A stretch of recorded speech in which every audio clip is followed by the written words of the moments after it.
जरूरी बात है। हाँ जी। बात यह है कि पहली बार जो आपको अनुभव हुआ, हाँ जी। उसी अनुभव का आप दोबारा इंतजार करती रही, मन में ऐसा बना रहा कि हमको वो अनुभव हो। हाँ जी। ये मन में बना रहा ना हाँ जी। कि हमें बहुत अच्छा लगा, बहुत अच्छा लगा, वो अनुभव हमको दोबारा हो। ये जो हाँ जी। मन में प्यास बनी रही, हाँ जी। इसी प्यास को हम भीख कहते हैं। इसी प्यास को हम भीख कहते हैं। ये गलत है। हाँ जी। एक बार जो अनुभव हो गया, अब हमको बहुत अच्छा लगा, आनंद हाँ आने जी। लगा, फिर जब हम हाँ जी। दोबारा बैठते हैं तो उस अनुभव के गुलाम हो जाते हैं। हाँ जी। ये ध्यान रखिए। मन में बिल्कुल, अरे वो तो उस समय के लिए वो प्रेजेंट था, इस समय के लिए वो भूतकाल हो गया। भूतकाल हुआ कि नहीं? हाँ जी। जब आपको अनुभव हुआ होगा तो प्रेजेंट में हुआ होगा, बिल्कुल प्रेजेंट में आनंद हाँ आया, जी। सब अच्छा लगा, बिल्कुल एकदम एक सुर हो गए। और हाँ अब जी। क्या हुआ? अब वो चला गया भूतकाल, पिछली बात हो गई। हाँ जी। अब पिछली बात को आप मन में दोहरा रही हैं कि वो दोबारा हो, ये कभी संभव नहीं है जीवन में, कभी। इसीलिए ध्यान नहीं लग रहा, चूंकि हमारा मन वहां पर उसी अनुभव में अटका हुआ है। ऐसा समझिए कि प्रभु परमात्मा कोई बासी चीज नहीं है, कोई फैक्ट्री नहीं है उसकी, कि एक सांचे से ईंट बनाया या पेन बनाया या गिलास बनाया, वही सांचा लगातार चलता रहे, उसी सांचे में बनता रहे। परमात्मा नित नया नूतन है, हर क्षण नया है।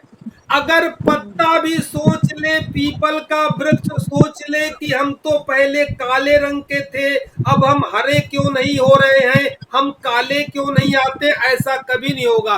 रोज पीपल का नया पत्ता निकलेगा, अलग ढंग से निकलेगा। रोज फूल निकलेंगे, अलग ढंग से निकलेंगे।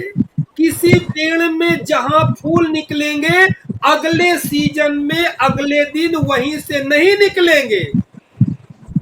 परमात्मा रोज नित नूतन नया है। तो जो अनुभव आपको एक बार हो जाए, उस अनुभव को वहीं खत्म कर दीजिए। वो अनुभूति तो बनी रहेगी, मतलब उसमें ज्यादा लगाव मत रखिए कि वही होना चाहिए, वही होना चाहिए परमात्मा से, मतलब उसको बाध्य मत करिए एनर्जी को कि वही होना चाहिए। आज यहाँ कम, जैसे हम लोग कुंडली ध्यान कर रहे हैं, तो कुंडली हाँ जी। ध्यान में कहीं किसी का स्फुरण हो रहा है, कंपन हो रहा है, एक बार अगर हो गया, एक बार हाँ अगर जी। कहीं से हो गया तो वो वहां अटक गया। अब रोज बैठता है, वो आज वो नहीं हो रहा है, आज वो नहीं हो रहा है, आज तो ध्यान नहीं लगा, आज वो अनुभव नहीं हो रहा, ध्यान नहीं लगा। नहीं, अरे जो होना था हो गया, अब तो कुछ नया होगा। रोज कुछ नया होगा। जो एक बार हो गया वो भूतकाल में फेंक दीजिए, वो भूत हो गया। तो आपकी समस्या ये थी कि जो आपको आनंद आया, उस आनंद से आपका लगाव हो गया, और यही आप चाहती रही कि हमें वही दोबारा आनंद फिर प्राप्त हो, फिर प्राप्त हो। मन वहीं पर अटका रहा। ये जो मन वहीं पर अटका रहा, बस यही खतरा है। इसको अटकना नहीं चाहिए। केवल ध्यान करिए, बाकी कोई मांग नहीं कि जो अनुभव पहले हुआ था आज हो। मान लिया, सपोज करिए कि आप ध्यान कर रही हैं और संयोग से आपका, अब हम थोड़ी संसार की बात कर रहे हैं, संसार की बात कर रहे हैं। आपने कभी किसी को, मतलब आपके पिताजी ने कभी किसी को 1 लाख रुपया उधार दिया होगा। हाँ जी। वो किसी डायरी में लिखा होगा उनके बेटे ने, उनके तो वो उनके वो जिसने उधार लिया दिया वो मर गए। अब मरने के बाद बेटों ने अचानक डायरी खोली और देखा कि पिताजी ने इनसे उधार लिया था। आप भूल भाल गई और अचानक वो आ गए, बेटे का फोन आया कि हमारे पिताजी ने आपसे उधार लिया था, हमको पैसा देना है। आप बड़ी खुश हो गई कि मतलब ये तो परमात्मा का आशीर्वाद है, जो नहीं होना था वो हो गया। अब एक हाँ जी, बार तो हो गया, हाँ अब जी, आपने और भी जो उधार दिए हैं उनकी उम्मीद लगाए बैठी है, ये गलत है ना? ये तो भीख हो गई। अरे जो होना था वो हो गया। अब अगर उम्मीद लगाएंगी कि जैसे परमात्मा ने वो वाला उधार अदा कराया है, हे प्रभु हम मैंने जो और भी दिए हैं उनको भी अदा करा दे, नहीं, परमात्मा किसी का गुलाम नहीं। जो एक बार अनुभव हो जाएगा उस अनुभव की कभी भी दोबारा मन में इच्छा न करे कि वही का वही होना चाहिए। अगर ये ध्यान में बात रहेगी तो ध्यान में कभी विकास नहीं हो पाएगा। आप तो केवल ध्यान करिए। हमसे लोग पूछते हैं कि हम ध्यान क्यों करें, तो शुरू शुरू में जब नया साधक होता है तब तो हम बताते हैं कि एक लालच होती है ना, आदमी ध्यान क्यों करे। मगर जब कोई सीरियस होता है, ध्यान का साधक होता है, जब वो प्रश्न पूछता है कि ध्यान करें, तो मेरे पास एक ही उत्तर होता है। वो पूछता है हम ध्यान क्यों करें, तो हम कहते हैं तुम ध्यान के लिए ध्यान करो। ध्यान किसी के लिए नहीं, ध्यान के लिए ध्यान करो, बस। केवल ध्यान और इंतजार, कुछ नहीं। इंतजार भी नहीं, जहां हम लोग उस अवस्था में बैठते हैं शून्य में, वो इंतजार ही है। बस ध्यान, समर्पण, इंतजार, कुछ नहीं। बाकी वो सब जानता है, उसी ने बुद्धि दिया है, सब पता है। तो आपकी समस्या ये रही कि जो एक बार आपको अनुभव हो चुका आनंद का, उसको दोबारा प्राप्त करने की मन में इच्छा रखती है, इसीलिए गति नहीं हो रही। एक दूसरे उदाहरण से समझिए, इसको कहते हैं नदी नाव मेला संजोग।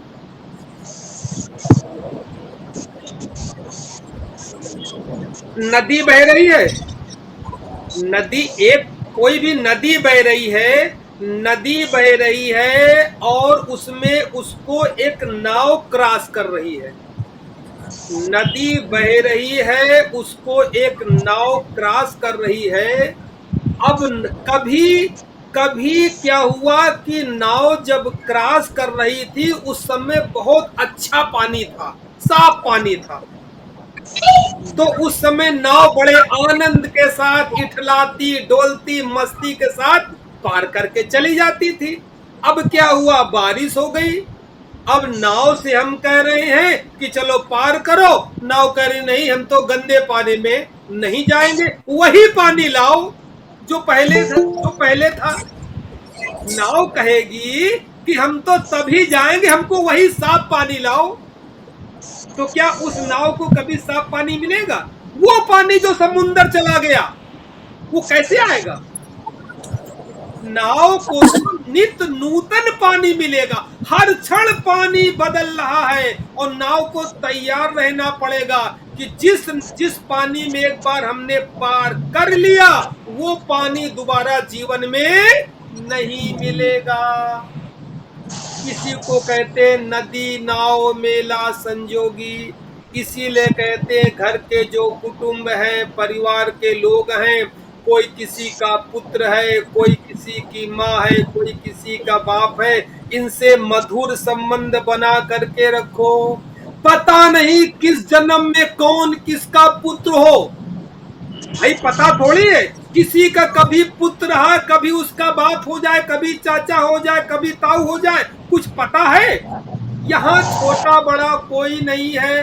ये नदी नाव मेला संजोग है, एक संयोग है, एक संयोग है कि इस जिंदगी में यहाँ पर आज वो मेरा बाप है, कल हो सकता है किसी जन्म में वो मेरा बेटा होता। नदी नाव मेला संजोगी, नदी नाव मेला संजोगी, मुलाकात कद की कद होगी, गंगा दास श्री शिव जोगी। हाँ, गंगा दास श्री शिव जोगी, मारे मान मनोज का फिर खोज कहाँ पाओगे। हो जतन करो उस रोज का, जब तलब किए जाओगे। ये नदी नाव मेला संजोग है। इसलिए इस जीवन में जो मिला है, मित्र मिले हैं, परिवार मिला है, कुटुंब मिला है, इससे सबसे ही प्रेम पूर्वक संबंध बना के रखो, फिर नहीं मिलेगा कभी। याद रखिए, सदियां बीत जाएंगी, युग युग बीत जाएगा, जो आपका बेटा भी है वो कभी बेटा नहीं रहेगा। मिलेगा, हो सकता है बाप बन के मिले, दुश्मन बन के मिले, दोस्त बन के मिले। इसलिए ये जो जीवन मिला है बहुत संभाल करके, पग पग फूंक फूंक करके रखिए, टेंशन में नहीं। नदी नाव मेला संजोगी, मुलाकात कद की कद होगी, नहीं होगी, गंगा दास श्री शिव जोगी। हाँ, गंगा दास श्री शिव जोगी, मारे मान मनोज का फिर खोज कहाँ पाओगे। जतन करो उस रोज का, जब तलब किए जाओगे। जिस दिन वो तलबी आवेगी, जिस दिन वो तलबी आवेगी, तुरंत उठा कर ले जावेंगी, एक पल भी ना गम खावेंगी। हाँ, एक पल भी ना गम खावेंगी। कुछ चिंता नहीं है, यहाँ रहने के लिए परमानेंट नहीं आए हो। जो रिश्ते हैं, नाते हैं, प्रेम पूर्वक मधुर बना करके चलो, संयोग है।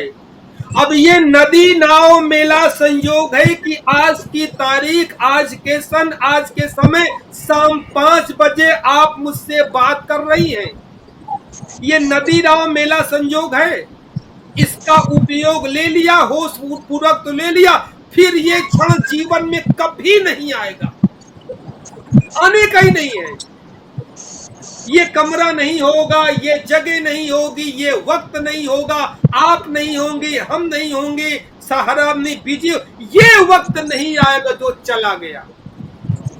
इसीलिए ध्यान में कहते हैं कि जब हम लोग ध्यान में बैठते हैं तो बिल्कुल वर्तमान के क्षणों में बैठे, और जो व्यक्ति वर्तमान के क्षणों में जी लेगा, धीरे धीरे प्रकृति के रहस्य खोजती चली जाएगी। और पहले बात तो जो वर्तमान में जिएगा उसका मन शांत होना चलेगा, वो निर्विचार की ओर चला जाएगा।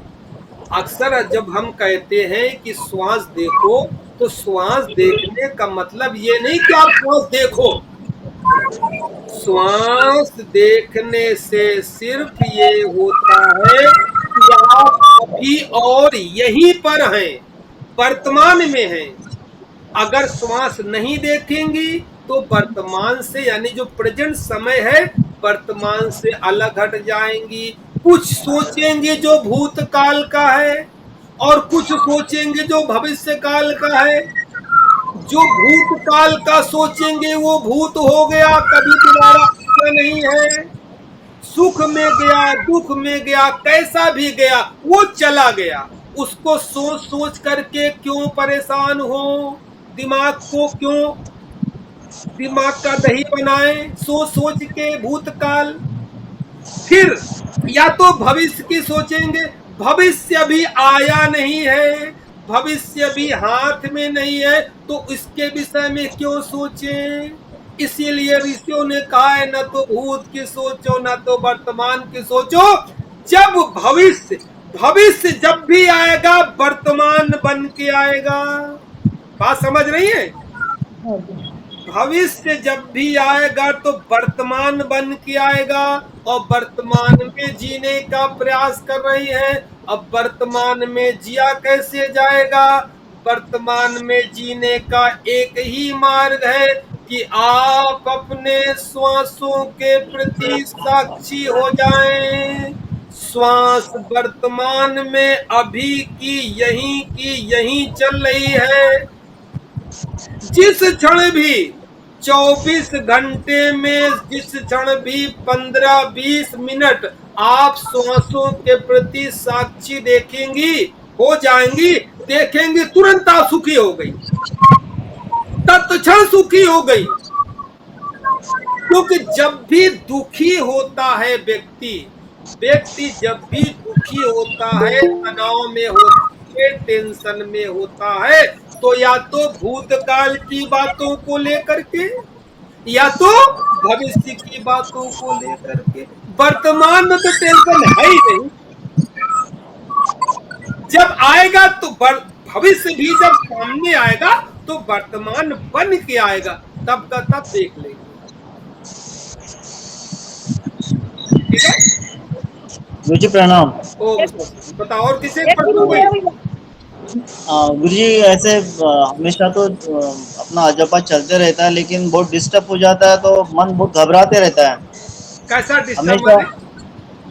डिस्टर्ब माने जब भी अगर से अजपा चालू हो जाएगा तो एकदम से कैसे आंखें बंद हो जाती है, और कुछ समय पे थोड़ा एकदम कैसे अगर काम काम में भी रहा आदमी तो एकदम से डिस्टर्ब हो जाता है, एकदम बेचैनी सी हो जाती है हमेशा सुबह के समय पे। नहीं नहीं, जब दोबारा बताइए, बात नहीं समझे। जैसे मैं बैठा हुआ हूँ अभी, कभी अपने आप ही अजपा चल रहा है मन हाँ में, तो एकदम से मन शांत हो जाता है बिल्कुल। हाँ और कोई डिस्टरबेंस हो गया तो हाँ। एकदम अच्छा हो जाता है बिल्कुल आदमी ऐसे। डिस्टर्बेंस कैसा। वही कोई आ जाता है इधर उधर से, अपन बैठे रहते हैं अपने काम से, और कैसे अगर काम आ जाए तो ये तो एक जगह नहीं है, कहीं ना कहीं काम गनीमत करना ही है। गनीमत है, आप सौभाग्यशाली हैं। गनीमत है, आप सौभाग्यशाली हैं कि आपको अजपा जैसी चीज मिल गई है। अगर यही विपस्सना मिलती, विपस्सना सब लोग जानते हैं, सब लोग जानते होंगे, जानते हैं ना विपस्सना। हाँ जी। अगर विपस्सना मिल गई तब तो आप बेकारी हो जाते। क्योंकि विपस्सना में व्यक्ति इतना गहरा शांत हो जाता है कि वो गहक से बात नहीं कर पाता, नौकरी में काम नहीं कर पाता, बीवी बच्चों से बात नहीं करता, बिल्कुल शून्य में समा जाता है। उसका सांसारिक जीवन तो नरक हो जाता है।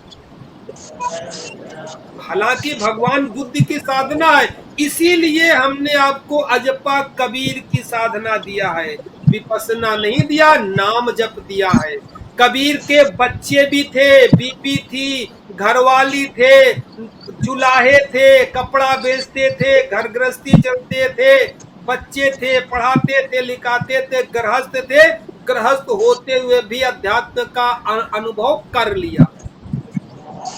इसलिए अजपा बहुत सौभाग्यशाली है, क्योंकि भूल से जिसने विपश्यना के 3-4 शिविर कर लिए हैं, उसका सांसारिक जीवन मैंने नरक देखा है।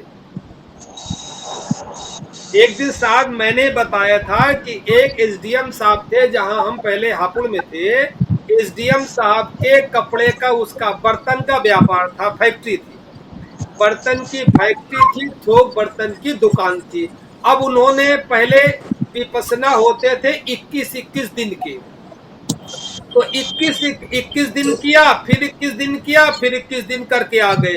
इतना करने के बाद इतने वो शांत गहरे चले गए कि न तो जब गायक आए तो गायक को उनसे बात करके उसको आकर्षण करने का प्रयास करें, न तो गायक का उससे कोई मोल तोल करें। एक बार जो कह दिया कह दिया। कोई बर्तन लेना है तो गायक ने पूछा कितने का, 65 रुपए का। अब ऐसा तो दुकानदारी में होता नहीं है। उसने कुछ कम नहीं, कम नहीं होगा जाओ, ऐसे दुकानदारी नहीं होती है।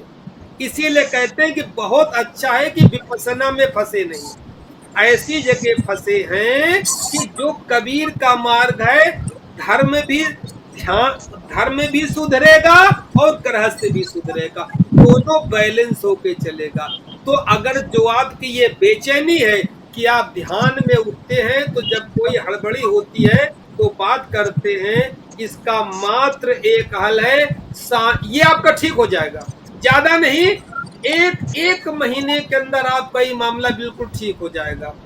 जब किसी से बात करें तो सीधे उसकी बात ना सुने, डायरेक्ट ध्यान बाहर बाहर मत लाएं, अपना अजपा करते रहे, कानों से उसकी बात शांति पूर्वक सुनते रहे।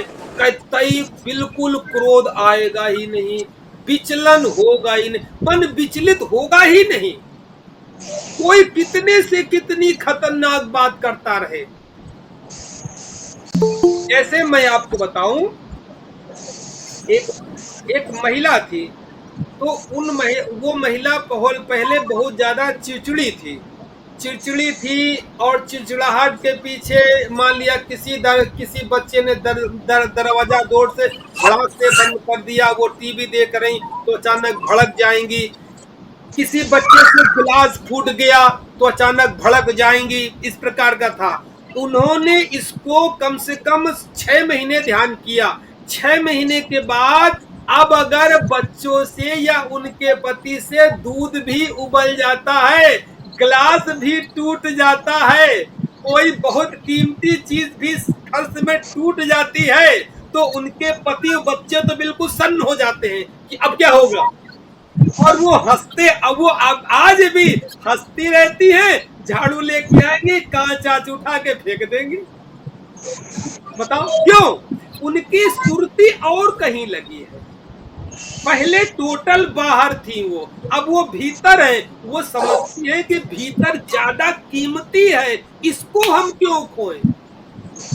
अपनी जो कीमती पूंजी है उसे हम क्यों खोएं? और बाहर भड़बड़ा के निकाला और क्रोध किया, ये किया वो किया, टेंशन बढ़ गया, गुस्सा बढ़ गया, बीपी बढ़ गया। उससे तो अच्छा है कि भीतर की संपत्ति सुरक्षित बचा करके रखो, बाहर वाली संभाल लेगी। समझ में आया कुछ? अच्छा ठीक है। अच्छा गुरुदेव, ये पूछना था कि जिसकी कुंडलिनी जागृत हो जाएगी तो वो कैसे पता चलेगा? अच्छा, हमें ये बताइए, एक जवान लड़की है, एक लड़की है 5 साल की है, 6 साल की है, 7 साल की हो गई, 8 साल की हो गई, 16 साल की हो गई। जवानी उसकी फूट रही है, जवानी उसकी फूट रही है, उसकी लहर में, उसके अंदाज में सब जवानी फूट रही है। तो क्या मेरे पास आते हैं कि पंडित जी देखना क्या मैं जवान हो गई हूँ? पूछती है। हाँ अजय जी बताइए। अजय जी आपका माइक बंद है, माइक खोलिए। हाँ जी जी जी। नहीं, मैं ये कह रहा हूँ, जैसे मुझे अभी हो गए हैं 4 महीने हो गए हैं साधना करते हुए। एक मैं 120 दिन से ऊपर हो गए। तो पिछले 20-25 दिन में काफी नए हो रहे हैं एक्सपीरियंस। हाँ ठीक है। तो ध्यान भी बहुत बढ़िया लग रहा है। हाँ, ध्यान भी जब लगता है तो कभी कभी तो आधा घंटा पता नहीं चलता बैठे बैठे का। ठीक है। तो ऊपर भी सभी वो जैसे सहस्त्रार चक्कर पर भी वैसे पूरा खिंचाव, बहुत खिंचाव पड़ता है। ठीक। तो मुझे सपने भी ऐसे ही आते हैं कि जैसे और रीढ़ की हड्डी है उसमें भी वो ना प्रक्रिया चलती रहती है। हाँ ठीक है। तो फिर वो मेरा अभी आपके हिसाब से मैं कितने % हो गया मेरा? मत पूछिए, मत पूछिए। तो जैसे मैं वो डिटेल में नहीं बता रहा, आपने कहा था ना डिटेल में अपने अनुभव नहीं बताने, हाँ हाँ, तो मैं डिटेल नहीं बता रहा। नहीं नहीं, अब तो बता सकते हैं। अब तो हम पूछ रहे हैं, अब तो बता सकते हैं। यहाँ तो बता ठीक सकते है। हैं। हमने मित्रों को कहा है, जो मित्र इस प्रकार के हैं उनको नहीं बता सकते। कुल मिला करके ऐसा समझिए कि कोई, अच्छा दूसरा उदाहरण देखिए, कोई अच्छा, गर्भवती महिला, कोई गर्भवती महिला है, वो, उसको कोई गर्भ है, उसको प्रसव होना है, तो वो आस पड़ोस में पूछ रही है कि जब मेरा प्रसव होगा तो हम कैसे जानेंगे? पंडित जी जरा पत्रा देखिए, प्रसव होगा तो हम कैसे जानेंगे? पंडित जी ने कहा बेटा चिंता न करो, जब तुम्हारा प्रसव होगा तुम नहीं जानोगी, पूरा मोहल्ला पूरा गांव जान जाएगा। तो इसी तरह जब आपकी जगेगी ना पूरी, ये तो सब प्रारंभिक अवस्थाएं हैं, जब जगेगी तो पूरा मोहल्ला आपको जानेगा। समझिए, ठीक है। आज आप जो एक दो संतों को देखते हैं, वो क्या कोई नई बात कहते हैं? एक वो कौन, वो संत पीले पीले कपड़े पहने, कौन से है वो, है ना? हाँ, जैसे, क्या होता चंपे जूड़े हाँ वाले, हाँ, क्या, हाँ जिनका जूड़ा लंबा लंबी हाँ, गाड़ी क्या है। नाम है?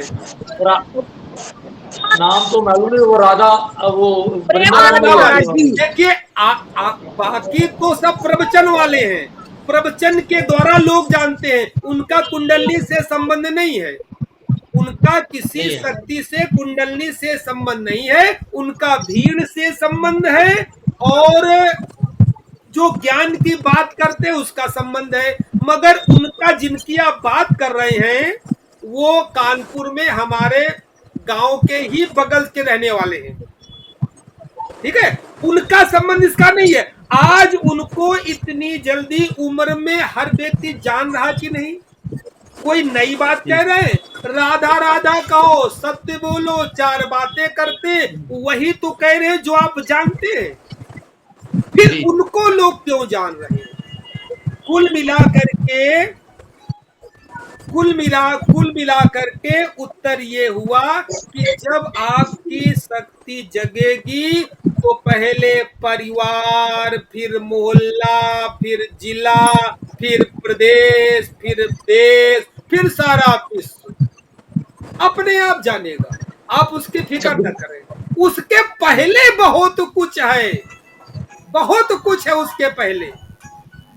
अच्छा, मेरा ना वो नीचे जो हमारा नीचे मूलाधार चक्कर है, हाँ जैसे वहां पे पूरा ऐसे लगता है कि जैसी पूरे गर्मी निकल रही है। हाँ, ठीक, गर्मी फिर निकलेगी। ऊपर, हाँ ऊपर जब सीधा हो जाता हूँ तो फिर ऐसे ना, हाँ, ऐसे कभी कभी फील होता है कि जैसे जैसे ऊपर चला गया शरीर। गर्मी निकलेगी। ये सारे के सारे अनुभव वैज्ञानिक हैं, टेक्निकल हैं, ये केमिकल रिएक्शन है, ये होने ही होने हैं। जब व्यक्ति कुंडली की साधना करेगा तो ये सारे अनुभव सबके होने ही होने हैं। मगर इस प्रकार के अनुभव को देख करके आप लोग ऐसा न अनुमान लगा लें, मस्तिष्क में भर लें कि हमें भी ऐसा होना चाहिए।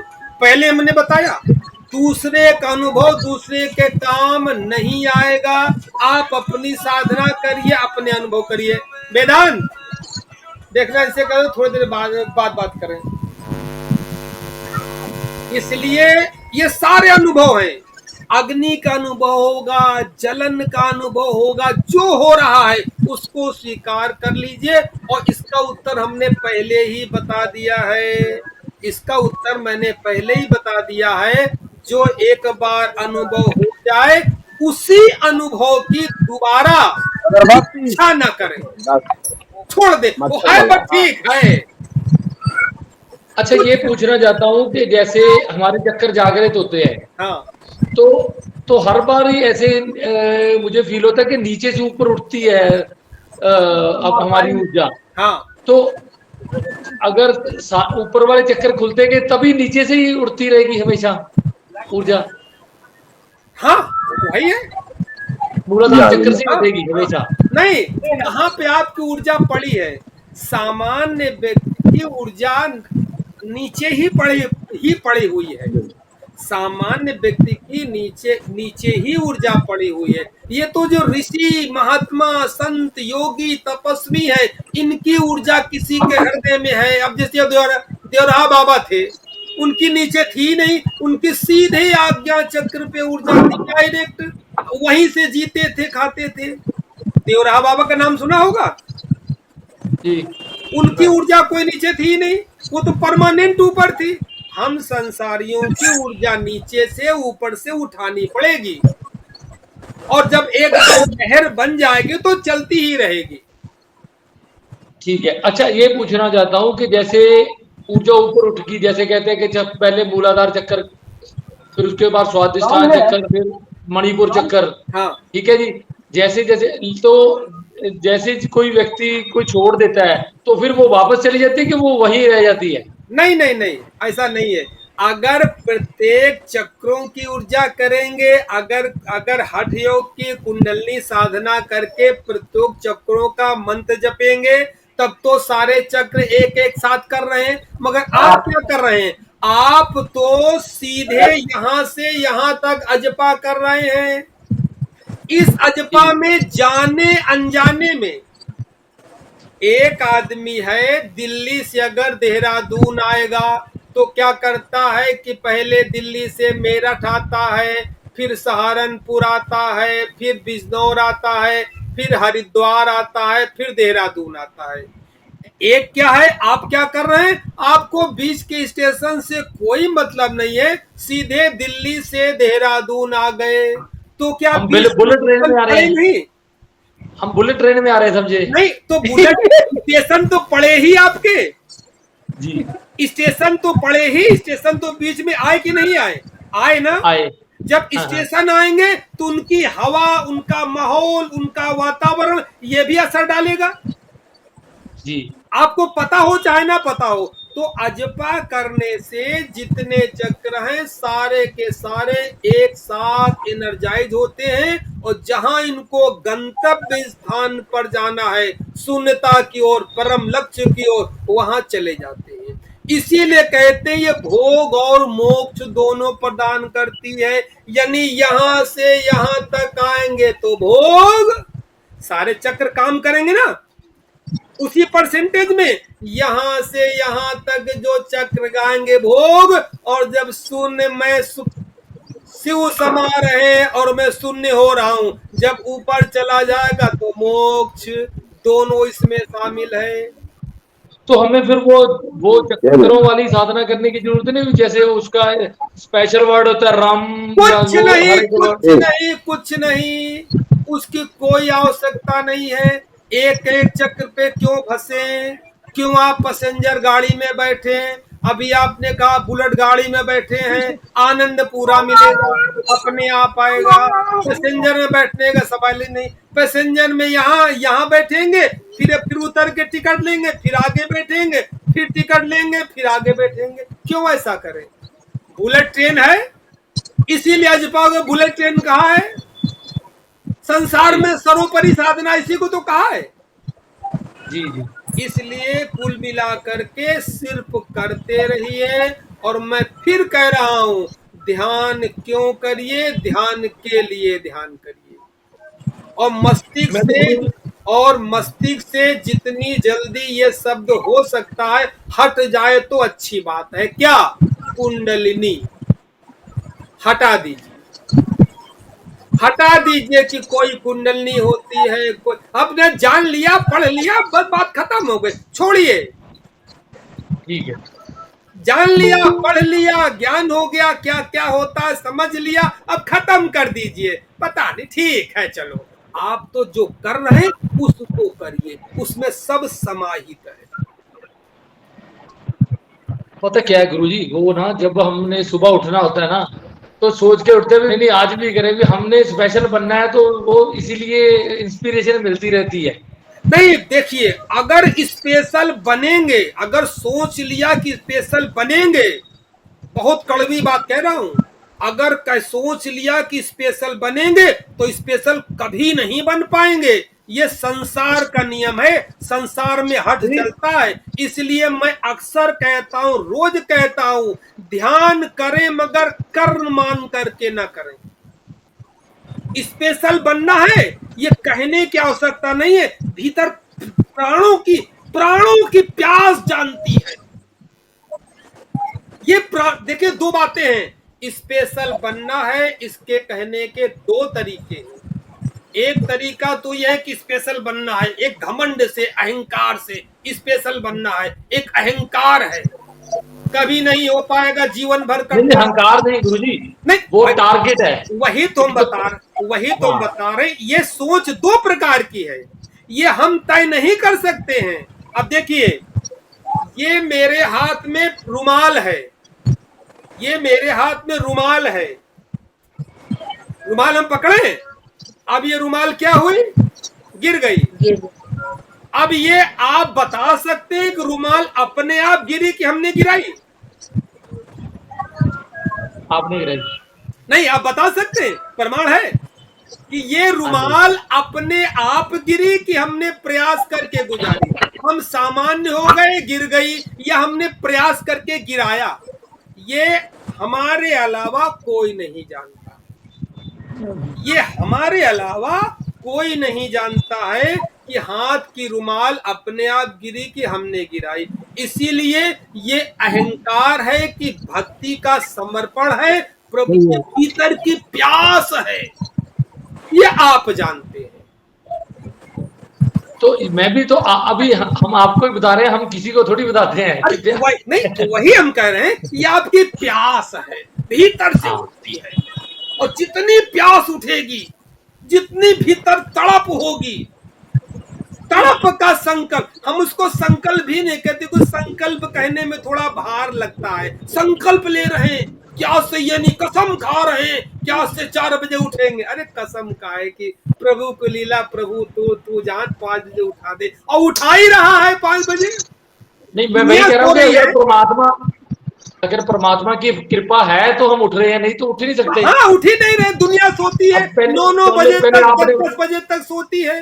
पहले आप 4 बजे, नहीं, पहले आप 4 बजे क्लास लगाते थे, मैं 3 बजे उठ जाता था तब। हाँ, बताइए, 3 बजे उठ रहे हैं, कौन भाई? नींद खराब करके कौन उठ रहा? यानी प्रकृति धक्का दे रही है कि चलो उस ओर।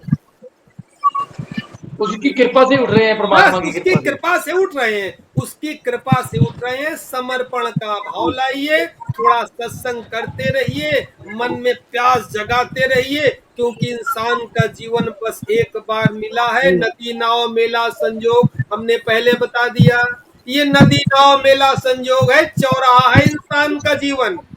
इससे कहीं भी जा सकते हो, चाहे तो नरक में चले जाओ, चाहे स्वर्ग में चले जाओ, चाहे मुक्ति में चले जाओ। ऐसे चौराहे पर तुम ला करके खड़े हो, मानव जीवन उस चौराहे पर खड़ी है, और फिर तुम तो सोने के चौराहे में खड़े हो। सोने का चौराहा मतलब धार्मिक आदमी हो, ये धन्यभागी समझो, और निकलो यात्रा पर। जितना समय साधना करने का एक फायदा और हुआ कि पूरा वो अपनी एनर्जी वेस्ट करनी छोड़ दी हमने। बिल्कुल, बस सीधा काम से अपने घर, बाहर जाना ही छोड़ दिया, किसी दोस्तों से टाइम वेस्ट करना, वो सभी कुछ छूट गया अपने आप ही। बहुत सुंदर, अपने आप छूट जाएगा। दोस्त भी रहेंगे तो उसी प्रकार के रहेंगे जो धार्मिक, बस उसी प्रकार के दोस्त है अब, जो खुद भक्ति भाव वाले हैं। बाकी दोस्तों का आपका ऑरा ही मैच नहीं करेगा। अगर दूसरे प्रकार के दोस्तों के पास आप घर जाएंगे भी तो आपका ऑरा बिगड़ चुका है। अब आपका ऑरा वो पहले वाला नहीं है। आप कहीं जाएंगे, आपके दोस्त का ऑरा मैच नहीं करेगा, या तो आप अनमने ढंग से सोचेंगे कब इससे पिंड हटे तो निकले, या वो आपसे सोचेंगे आज सर दर्द हो गया कब उठे निकले। ये आपस में एक टेंशन, क्योंकि आपका उसका ऑरा नहीं खाएगा, आपका ऑरा बदल चुका। सही बात है, नेचर बदल चुकी है। अभी वो अच्छे नहीं रहते। मैं वो टीवी भी देखता हूँ तो प्रोग्राम भी वो ना, मैं भक्ति यही लगाता हूँ। बिल्कुल बिल्कुल। तो तो हर एक सिस्टम ही चेंज हो गया सारा। सब चेंज हो जाएगा। गुरुदेव, मेरी एक इच्छा है कि हाँ, सच्ची भक्ति में खो जाऊं, तो ये ठीक है गलत है? तो यही तो है बहुत भक्ति। तड़पूं, अरे ध्यान बहुत के बाद तड़पूं भक्ति गुरुदेव। ही पैदा होती, असली तो भक्ति ही है। मतलब देखिए, गलत तो नहीं ना ये इच्छा? बिल्कुल सही है। देखिए, एक और सूत्र बता दें, हाँ जी, ध्यान तो सिखाया जा सकता है, सीखा जा सकता है। भक्ति ऐसी चीज है, ये न तो सिखाई जा सकती है न तो सीखी जा सकती है, ये अपने आप भीतर से पैदा होती है। बस ये ध्यान, इच्छा है गुरुदेव, और कोई नहीं। भक्ति उसे मत समझिएगा कि माला हिलाना, घंटी करना और वृंदावन के चक्कर लगाना और सबको खाना खिलाना और मतलब आरती करना, राम राम करना, ये भक्ति नहीं है। भक्ति तो और ही कुछ है। बस अगर वो भक्त चाहिए। होगा तो उसके देहरादून के पेड़ों, जो देहरादून के जंगल के पेड़ हैं, इसमें भी वृंदावन के पेड़ ही नजर आएंगे। उसे भक्ति कहते हैं। और भक्ति सिखाई नहीं जाती, ये अपने आप पैदा होती है। भक्ति चरम की होती। मैं तो कहता हूं, ध्यान जब फलीभूत हो जाता है तो भक्ति में व्यक्ति बह जाता है। बस ये चाहूं मैं गुरुदेव। चैतन्य महाप्रभु का नाम सुना होगा। हाँ चैतन्य जी, महाप्रभु का नाम सुना होगा। चैतन्य महाप्रभु महातार्किक आदमी थे। परमात्मा के नाम के, धर्म के नाम से उनसे कोई जीत नहीं सकता था। ऐसा व्यक्ति जब भक्ति में बहा है तो आप देख रही है, पेड़ है, पौधे हैं, मोर है, बस राधे राधे हो रही, हरे रामा हरे कृष्णा हो रहा है, जिसका कोई दुख नहीं। अरे कहाँ रामा और कहाँ कृष्णा, एक युग का अंतर है, मगर भक्त को कुछ नहीं पता। हरे राम राम राम हरे हरे, हरे कृष्ण कृष्ण कृष्ण हरे हरे। महाप्रभु। और कलयुग में लीजिए तो प्रभुपाद तो चलो खैर भक्त थे, मगर चैतन्य महाप्रभु पहले ध्यानी थे, बहुत बड़े तार्किक थे, मगर जब उनपे भक्ति घटी है तो बस भक्त ही हो गए। तो भक्ति तो अपने में सर्वोपरि है ही है। ये कि ध्यान का फल ही भक्ति है। जब ध्यान चरम पर आता है तो व्यक्ति भक्त बन ही जाता है, बच ही नहीं सकता। बस मना तो भक्ता बना दो गुरुदेव, और कुछ नहीं चाहिए। एक उदाहरण आपको और बता दीजिए। हाँ जी, हर व्यक्ति ध्यान कर रहा है, धीरे धीरे समय आने को उसके सब काम होते चल रहे। काम होते हुए उसके मन में क्या आया कि चलो केदारनाथ के दर्शन किए जाएं। केदारनाथ के दर्शन करने गया, वो आदमी था और बैठ करके गधे पे बैठ करके सवारी कर रहा था। अचानक जो है गधे का पैर फिसला, गधा नीचे खाई में गिरा और वो व्यक्ति पलट करके भाग के उस तरफ गिरा। अब भीड़ लग गई, सब कहने लगे क्या हुआ क्या हुआ, क्या तुम बच कैसे गए? कहा कि बस संयोग होगा, उसका पैर फिसल गया, बच गया। चलो एक बार हो गया, दोबारा हो जाए इस प्रकार, तिबारा कहीं किसी का एक्सीडेंट होने वाला था, वो साइकिल से जा रहा था, तो ऐसा लगा कि जब बिल्कुल ट्रक के नीचे आया तो ऐसा लगा कि किसी ने झटके से उसका हाथ पकड़ के खींच लिया, साइकिल चूर चूर हो गई। तो एक दो बार तो संयोग हो जाएगा, दो बार संयोग हो जाएगा, तीन बार संयोग हो जाएगा। जब 4-5 बार ऐसा हो जाएगा तो खोपड़ी खटकेगी कि नहीं? खोपड़ी खटकेगी। माजरा क्या है? यानी कोई है। माजरा क्या है? यानी कोई है मेरे आसपास जो परमानेंट मेरी सुरक्षा कर रहा है। कौन है? बस भक्ति पैदा हो गई। बस फिर तो भक्ति पैदा हो गई, करनी नहीं पड़ी, हो गई। अब तो वो भक्त हो गया, वो जान रहा कि परमात्मा हर समय मेरे साथ है।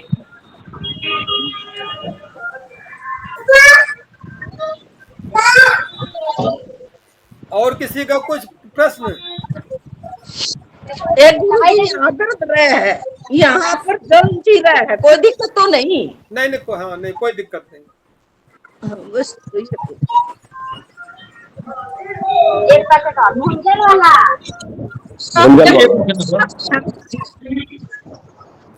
और किसी का कोई कठिन प्रश्न हो, सब कोई समझ में ना आ रहा हो, कोई दिक्कत हो, परेशानी हो तो बता दो, वरना मीटिंग बंद करें। गुरुजी मैं गुरुजी देव क्या कहना आपके पास? हाँ आपके पास आ तो है ना मिलने हाँ, के लिए? बुलाएंगे, स्थान बना रहे हैं, वो बुलाएंगे। गुरुजी एक बात बताएं हाँ कि जब मैंने आसन वो कंबल तो रख लिया नीचे, हाँ अच्छा तो कंबल रख लिया नीचे, तो नीचे मैंने वो बोरा भी रख लिया जो होता है ना जूट का हाँ, बोरा, ठीक है। उसके ऊपर कंबल रख लिया। हाँ तो अभी भी ना जब जैसे जमीन पे बैठते हैं तो फिर वो टांगे सो जाती हैं, तो हाँ। गद्दी नीचे गद्दी रख लें मतलब अरे कुल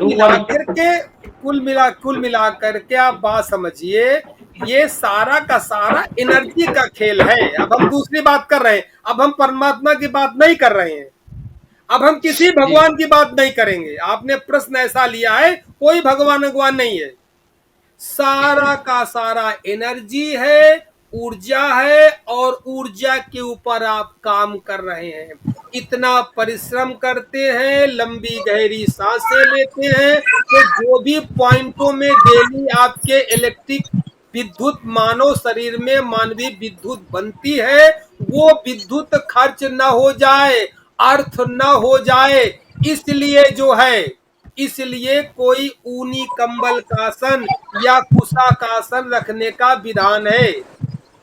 जी और कोई भाई, बाकी लोग माइक ना खोलें, डिस्टर्ब होता है। ठीक, वो तो रख लिए हमने कुशन, हाँ। वो कंबल भी रख लिया, उसके नीचे कुछ कोई भी गद्दी रख ले रूम वाली मोटी, कुछ भी रख लीजिए, आपका अंग जो है वो जमीन से नहीं मैच खाना चाहिए। ठीक है। देखिए एक सेकंड, अब आपको अपना अनुभव बताएं तो आप, भाई ये कौन है? शीला देवी, आप माइक मत खोलिए बाबरा, हम बंद कर रहे हैं, माइक खोले रही है, जब पूछना हो तो खोलिएगा। हो गई बात करीब, ये बात करीब हो जाएगी 25 साल पुरानी बात है। 25 साल पुरानी बात है। रेलवे पार्क में मैं ध्यान योगा कराता था, सुबह 4 बजे 4:30 बजे से 1.5 घंटे चलता था। तो 1.5 घंटे चलने के बाद वहां जवानी की उम्र थी, खूब अंधाधुंध लंबी गहरी श्वास, और सुबह का समय था, सब लोग पूरे टीम को पागल कहते थे। तो हो हल्ला पार्क में मचाना, बिल्कुल तूफान खड़ा कर देना। हम लोगों को जब टीम आती थी तो यही कहते थे, पागलों की टीम आ गई। दहाड़े मार के हंसना, रोना, उलट पुलट करना, ये करते थे। ये करते करते अचानक एक दिन क्या हुआ कि जब हम कर के घर आए, और घर में एक मेरे लोहे की अलमारी रखी हुई थी। अच्छा, मैं खड़ाऊ पहन के जाता था, खड़ाऊ पहन के रखता था। जब मैं वहां से आया, कमरे के अंदर प्रवेश किया, तो लोहे की अलमारी के ऊपर रखा हुआ था पानी का गिलास। प्यास लगा, जैसे ही गिलास का पानी मैं उठाकर पीने लगा तो बहुत तेज झटका लगा, एकदम इतना झटका लगा, मैं बेटे के ऊपर बहुत नाराज हुआ कि उल्टा सीधा काम करते हो, बिजली का ध्यान रखते नहीं, कहां तार फैला रखा, ये कर रखा, वो कर रखा, बहुत डांटा। और डांटने के बाद फिर उसने कहा कि पापा यहाँ बिजली तो है ही नहीं, कहीं बिजली का तार कहाँ है? तो हमने सोचा कि हाँ, यहाँ इस अलमारी के आसपास ना कोई बिजली का तार है ना कुछ है। तो फिर एक बार हमने उसको छुआ, और जैसे ही अलमारी छुआ फिर हमको करंट लगा। तो मैं समझ गया कि जो मैं पार्क से इतनी मेहनत करके वहां से आया हूं, वो एनर्जी और वो जो ह्यूमन इलेक्ट्रिसिटी बनी है, उसका ये अभी असर है। ये असर कुछ देर तक रहेगा। अब अच्छा, अब चूंकि फिर ऑफिस जाना है, सब जाना है, तब तो नंगे पैर भी होना है, स्नान भी होना है, जूते भी पहनने, दिन में धीरे धीरे खत्म हो जाएगी। तो कम से कम उतनी देर तो रही, जब तक हम खड़ाऊ पहने रहे, जब तक वहां आसन पे करते रहे, इसलिए कहते हैं कि ध्यान भजन पूजा आसन पर बैठ करके करनी चाहिए, लंबी गहरी श्वासें लेने से और विशेष अजपा करने से ह्यूमन इलेक्ट्रिसिटी बहुत ज्यादा पैदा होती है। आगे चल के जब आप अजपा का अभ्यास करेंगे और श्वासों की यहाँ नासिका के अग्र भाग पर रगड़ करेंगे तो यही आपको जब आंखें बंद करेंगे, बंद कमरे में करेंगे तो यही विद्युत की चिंगारियां दिखाई देने शुरू होंगी। ये वो प्रयोग हैं जो आप परमात्मा मान के नहीं करते हैं, एक प्रयोगशाला मान करके करते हैं कि ये मशीन है और भीतर जो ऊर्जा है वो एनर्जी है, हम एनर्जी पे प्रयोग कर रहे हैं, ये मानिए। नास्तिक आदमी तो यही मानेगा, आस्तिक आदमी परमात्मा की राह पे चलेगा, नास्तिक आदमी तो प्रयोग करेगा। अब भगवान महावीर तो प्रयोग वाले थे, भगवान बुद्ध तो प्रयोग वाले थे, वो तो भगवान भगवान आत्मा मानते थे ही नहीं।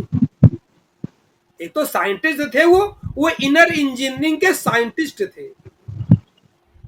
तो इसीलिए कहा गया है कि ऊनी कंबल पर बैठ करके पूजा पाठ जब तक करनी चाहिए, जितनी भी थोड़ी बहुत एनर्जी बनी है, क्योंकि ऊर्जा का नियम है, जब ऊर्जा बनती है तो 0 वोल्ट की ओर भगती है। ये विद्युत इंजीनियरिंग पढ़ने वाले जानते होंगे।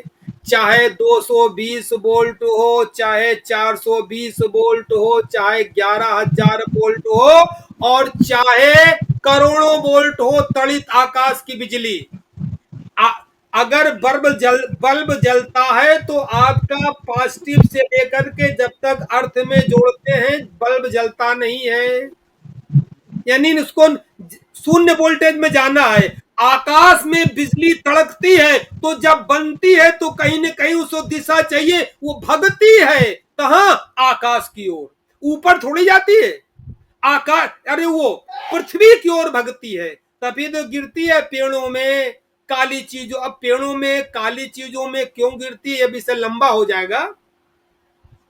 तो मतलब कहने का, बिजली जब भी बनेगी तो पृथ्वी के अंदर अर्थ ना हो जाए, मेरे पास कंडेंसर है, हम कंडेंसर बन जाएं, बिजली को सुरक्षित कर लें।